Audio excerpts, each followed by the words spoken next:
आज वर्षाचा शेवटचा दिवस म्हणजेच 31 डिसेंबर.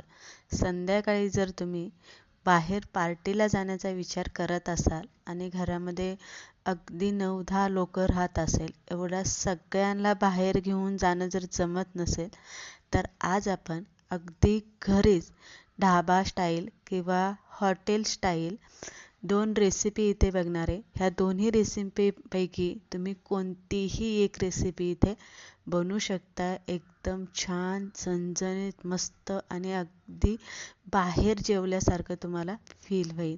त्यामुळे रेसिपी शेवटपर्यंत बघा आणि तुम्हाला दोन्हीपैकी कोणती आवडली ते कमेंट करून नक्की सांगा. चला पटकन रेसिपीला सुरुवात करू. सगळ्यात पहिले आपण इथे शेवची भाजी बनवून घेऊ. त्यासाठी इथे खडा मसाला घेतलेला आहे. धने, जिरे, बडीशेप, पांढरं तीळ, खसखस आणि खडा मसाला. प्रत्येकी पोहे खायचा 1 चमचा. अर्धी वाटी खोबऱ्याचा कीस घेतलेला आहे. आलं लसूण घेतलेलं आहे. 2 मोठे टोमॅटो इथे चिरून घेतलेले आहे. 2 मोठे कांदे घेतलेले आहे. कढीपत्ता आणि कोथिंबीर आपल्याला इथे लागणार आहे आणि अर्धी वाटी मी इथे आपल्याला दही लागणार आहे. त्यानंतर मसाला आपल्याला इथे भाजून घ्यायचा. जो आपला खडा मसाला आहे कोरडा, तो सगळ्यात पहिले इथे भाजून घ्यायचा आहे.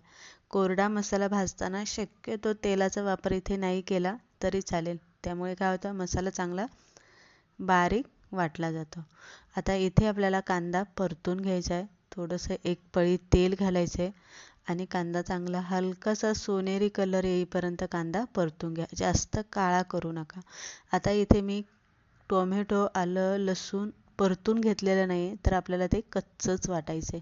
सगळ्यात पहिले आपण कोरडा मसाला वाटून घेऊ आणि नंतर त्यामध्ये कांदा, टोमॅटो वाटून घेऊ. आता इथे मी एकत्र घातला नाही कांदा, टोमॅटो, कारण मिक्सरचं भांडं जे आहे ना ते बारीक पडतं आहे. त्यामुळे मोठं भांडं असेल तर तुम्ही इथे कांदा, टोमॅटो सगळं एकत्र घालून तुम्ही इथे हे मिक्स करू म्हणजे बारीक वाटण करू शकता. आता इथे छोटं भांडं असल्यामुळे मला थोडं थोडं घालून वाटण करावं लागलेलं आहे. वाटताना कोथिंबीर घालायची आणि नंतरनं जे आपण दही घेतलं होतं ती दही आपल्याला यामध्ये घालून घ्यायचं आणि दही जास्त आंबट असलेलं अजिबात घालायचं नाही. ताजं फ्रेश असं दही यामध्ये घालायचं आहे. वाटण वाटून झालेलं आहे. 1 वाटी बारीक कांदा चिरून घेतलेला आहे. कढईमध्ये चांगल्या मोठ्या 2 पळ्या तेल घाला.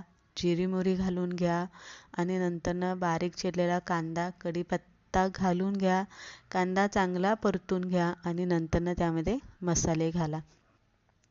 आता मसाल्यामध्ये आपल्याला यामध्ये काय घालायचं, जे बेसिक मसाले आपण नेहमी भाजीला वापरतो तोच मसाले आपल्याला इथं लाल तिखट, कांदा लसूण मसाला, गरम मसाला, हळद, हिंग आणि जर तुमच्याकडे मटण मसाला असेल तर 1 चमचा तुम्ही यामध्ये मटण मसाला किंवा मिसळ मसाला यामध्ये तुम्ही घातला तरी चालेल. कोथिंबीर घाला. केलेलं वाटण घालून व्यवस्थित हलवून घ्या आणि मसाला चांगला तेल सुटेपर्यंत परतवून घ्या. आता इथे मीठ घालायचं राहिलं होतं म्हणून 1 चमचा चवीप्रमाणे मीठ घालून घेतलेले. परत एकदा झाकण ठेवलेले.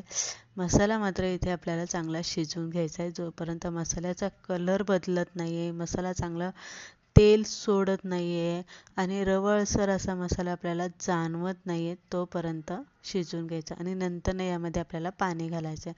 पाणी कसं घालायचं आहे तर यामध्ये तुम्हाला कोमट पाणी घालायचं आहे. गार पाणी अजिबात घालू नका, कारण आपण हा मिसळसाठी नाही तर शेवसाठी कट बनवून घेतो आणि चांगला उकळून द्या. 10-15 मिनटं बारीक गॅसवरती हा कट चांगला उकळता ठेवा. उकळून द्या म्हणजे चांगली तरी येते, कलर चांगला येतो कटला आणि दुसरी गोष्ट म्हणजे मसाले चांगले शिजले जातात.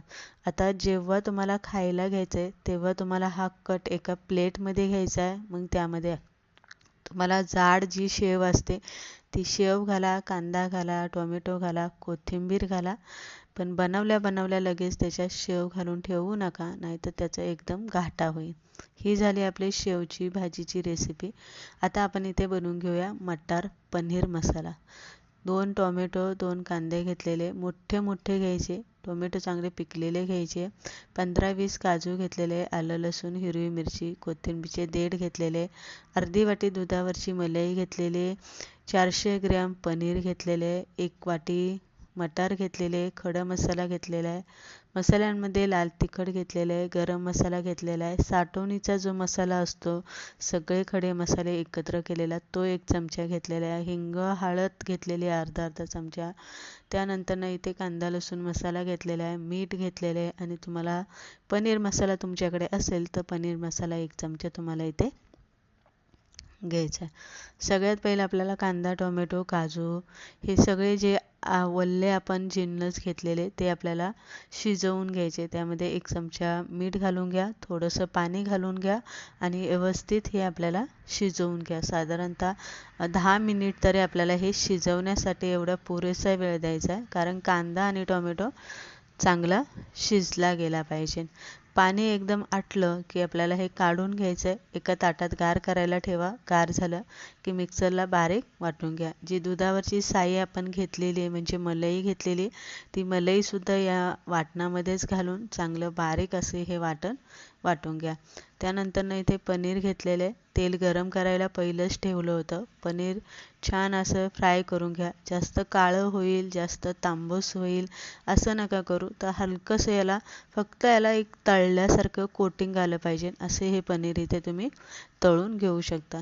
म्हणजे इथे तुम्ही बघू शकता जास्त ते असं तळल्यासारखं वाटत नाहीये, पण ते तळलं गेलेलं आहे हे लक्षात घ्या. तर पनीर इथे तळून झालेलं आहे. त्याच कढईमध्ये खडा मसाला घालून घ्यायचा आणि 1 वाटी बारीक चिरलेला कांदा यामध्ये घालून चांगला परतून घ्यायचा. घेतलेला कोरडा जो मसाला घेतलेला आहे तो घालून घ्या. कोथिंबीर यामध्ये घालून घ्या आणि त्यानंतर यामध्ये जी आपण वाटण केलेले म्हणजे जी ग्रेव्ही केलेली ती ग्रेव्ही यामध्ये घालून व्यवस्थित हलवून घ्या. मटार यामध्ये घाला आणि मग पनीर घाला. आता लक्षात ठेवा, मटार पनीर मसाला असेल किंवा नुसताच पनीर मसाला असेल तर तो असा पातळ वगैरे काही नसतो, कटसारखा रश्श्यासारखा असा नसतो, तर तो असंच घट्टसर असा म्हणजे लपथपीत जसा असतो तसा असतो. झाकण ठेवा आणि 15 मिनटं तरी याला बारीक गॅसवरती चांगला शिजवून द्या. बघू शकता कलर मस्त आलेला मसाल्याला, तेल चांगलं सुटलं गेलेलं आहे आणि दुसरी गोष्ट म्हणजे पनीरसुद्धा चांगलं शिजलं गेलेलं आहे, मटार चांगलं शिजलं गेलेलं आहे. इथे थोडंसं तुम्ही बटर घालून घेऊ शकता. अशा पद्धतीने आपला इथे मटार पनीर मसालासुद्धा बनून तयार झालेला आहे. दोन्हींपैकी कोणता मसाला तुम्हाला आवडला आहे, कोणती रेसिपी आवडली हे कमेंट करून नक्की सांगा.